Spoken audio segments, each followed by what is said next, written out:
We gotta go.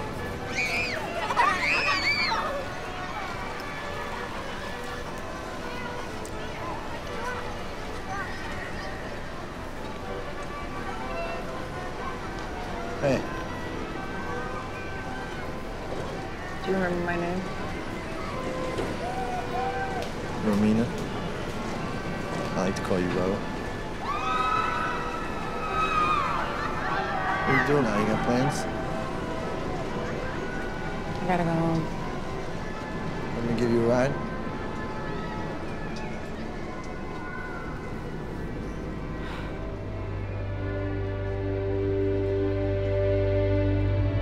So I just wanted to get started by asking you just a bit about the basic story of The Place Beyond the Pines. Did you come up with the characters first and then put them in the story, or did you come up with the story first and then add the characters? I had always dreamed about a structure, a three-act structure, a triptych structure. For 20 years I was thinking about how to make a triptych. I just didn't know what story to tell. And then, when I was, when my wife was pregnant with our second son, I started thinking about legacy and all the things I was going to pass on to my children, and it became clear to me that I wanted to make a film about fathers and sons and legacy and the things we pass on.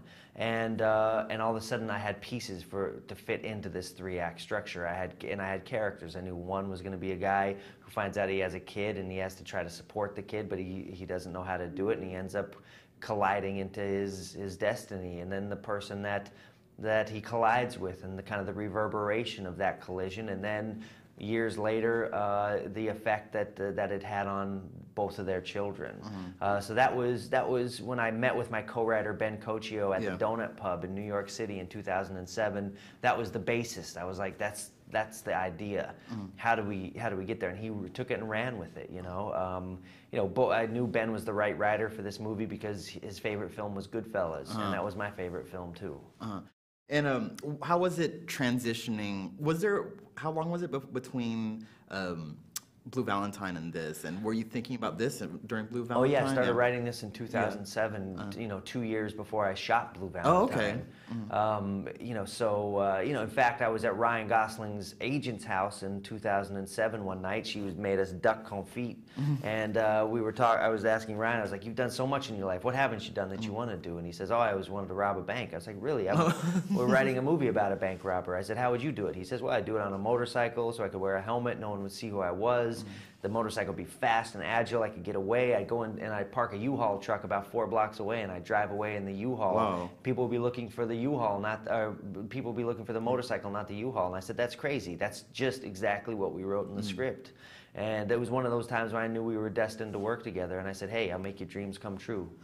And speaking of Ryan Gosling, how was the casting process for you had him in place, obviously, from your story, but how did the other actors fall into the roles? Were you thinking of any of them beforehand? Yeah, I was thinking of Ray Liotta. When Ben and I had that meeting at Donut Pub that day, we said, let's make a movie. We'll shoot it in Schenectady, where you're from, where my wife's from. We'll shoot it in 3 acts, 3 stories told in linear fashion, because it's about lineage, and we'll write a role for Ray Liotta. And then 5 years later, I was sitting in a room with Ray Liotta, and it was like, wow, Awesome. You're going to be in the movie.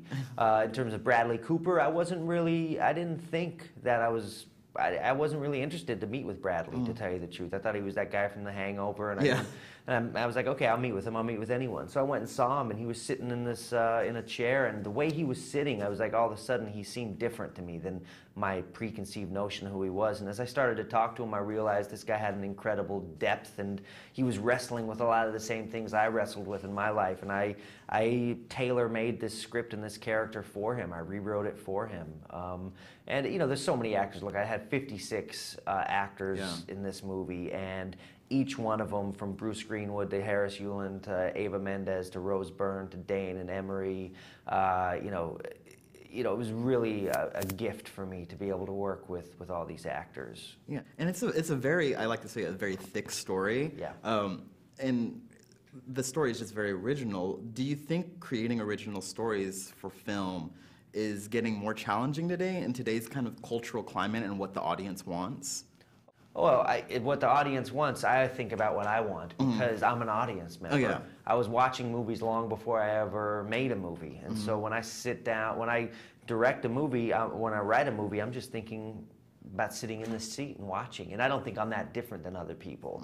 You know, one thing that Hollywood does do is there's a number of preconceived ideas, like pre-approved ideas, I should say, not preconceived, pre-approved ideas. Like, here, you can do this, it's pre-approved, you know, you can make a lot of money and go do that. But the pre-approved ideas that I've read, I haven't been interested to do, you know, because on page 20, a girl will get raped, and I don't really want to put that out into the world. Do you know what I mean? Right now, I have 2 children, and they can't watch my movies yet. But someday, when they're of age, I'll be very happy to show them these movies. Awesome. You know, and that's kind of my barometer for what I will and won't make. I want to make something that I can show my kids. Cool. Well, thank you very much. Yeah, thank you for your time, man. Hey.